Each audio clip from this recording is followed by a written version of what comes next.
It was the kind of evening where hope hung heavy in the air, thick as molasses. Margaret's 60th birthday had always felt like a far-off milestone, but here she was, gray streaks in her curled hair, a deep green velvet dress clinging elegantly, and her good pearls catching the light from the chandelier above.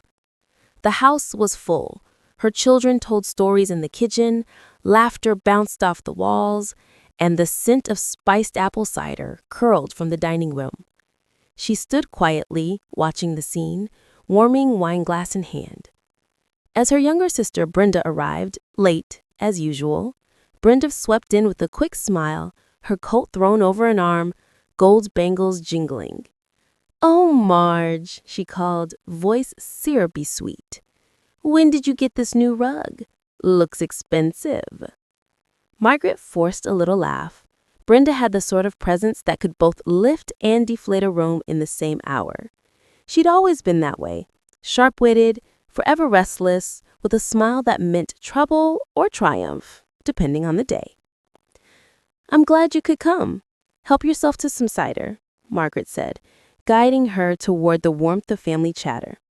As guests filled plates and clustered around the dining room, Margaret found herself surrounded by all the generations: her son Daniel, daughter-in-law Helena, her shy niece Faith, Brenda's daughter, and a rows of cousins who'd driven in from neighboring towns.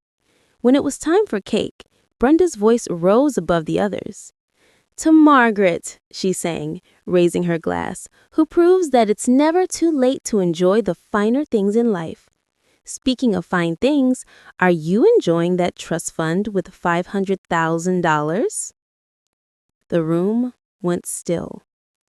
Margaret let out a quiet, confused laugh. "What trust fund? Brenda, are you joking?" Brenda shook her head, her smile faltering as every eye turned to her. "Daddy set it up before he passed. You really mean you don't know?" Daniel stepped forward, suddenly interested. "Mom, what is she talking about?" "I have no idea," Margaret said, voice tight. Brenda pulled a folder from her purse, familiar with her own dramatic timing. "Let's just clear this up then." The folder in Brenda's hand trembled just slightly, though her voice was steady as she cleared her throat. "Since Dad's will was so hush-hush, I think it's time Margaret got the whole picture. Don't you agree?" There was a sharpness under her words, a battle line drawn. Margaret's hands felt cold despite the room's warmth. She glanced at her son, Daniel, whose jaw tightened. Helena's arm instinctively slid around their daughter. Even Faith looked anxious, shrinking in her seat. Brenda opened the folder, pulling out crisp, official-looking documents and laying them on the mahogany table. "This is the trust. Dad started it just before he got sick. He told me about it privately, said Margaret needed to be taken care of. $500,000, and her name. There's no mistake." A wave of murmurs rippled through the room. Margaret shook her head helplessly. "I never knew. No one told me." Brenda just shrugged, eyes unusually bright. "Well, that was between Dad and me. I thought he'd tell you before he left us. But apparently not." Daniel stepped forward, anger coloring his voice. "So you knew for all these years and didn't say a word?" He rifled through the papers, confusion settling on his brow as he read the highlighted sections. Margaret stared at the papers in disbelief. The documents were formal, notarized, bearing her name.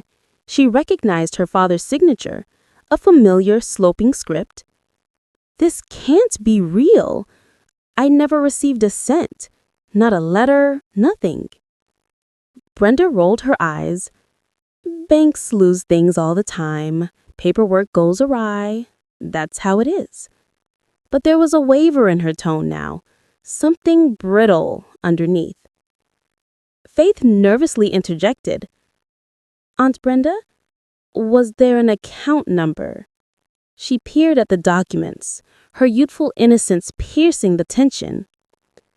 Brenda shot her daughter a sharp look, but Daniel, ever curious, ever persistent, spotted an address at the bottom. This isn't even Mom's address after 2012. She moved the year Grandpa died. The bank couldn't have mailed her anything here since she didn't live there. Helena's voice, soft but pointed, broke the silence. Did you have access to that address, Brenda? Brenda faltered, pressing her lips together before replying. I I kept the house up a little while for business. Someone had to watch over things after Dad passed. Margaret's heart hurt with a dull, old pain. She remembered the move, the chaos, the boxes packed hurriedly as Brenda promised to help sort the estate. Had she left something important behind? Had she missed a crucial letter? It seemed unthinkable, but also possible in the flurry of that dark winter. As the silence stretched, Daniel spoke again, this time with chilling calm. Did you access the trust, Aunt Brenda? This signature authorizes annual withdrawals. Brenda hesitated, fidgeting with her bracelet. If I did, it was only while you were getting back on your feet. You were barely holding things together, Marge. I thought I'd... Her voice cracked. I thought I'd pay it back when things turned around. A gasp moved through the room, part accusation, part disbelief, and part heartbreak. Margaret's vision blurred at the corners. Her mind spun with memories. Brenda borrowing money for emergencies, family gatherings punctuated by moments of unexplained generosity from her sister, idle talk of business windfalls.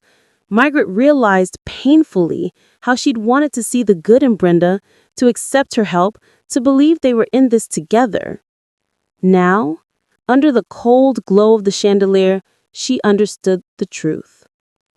It was never yours to spend, Margaret whispered, voice trembling but clear. Brenda's head dropped, her tough exterior dissolving for a moment. I'm so sorry, Marge. I was desperate. The business failed. I didn't know how to tell you. I couldn't stand you seeing me that way. The room was silent, every guest waiting. The celebration was a memory now. The air was electric with shock and sorrow. Margaret closed her eyes, searching for the strength to speak, knowing every eye in the room was on her.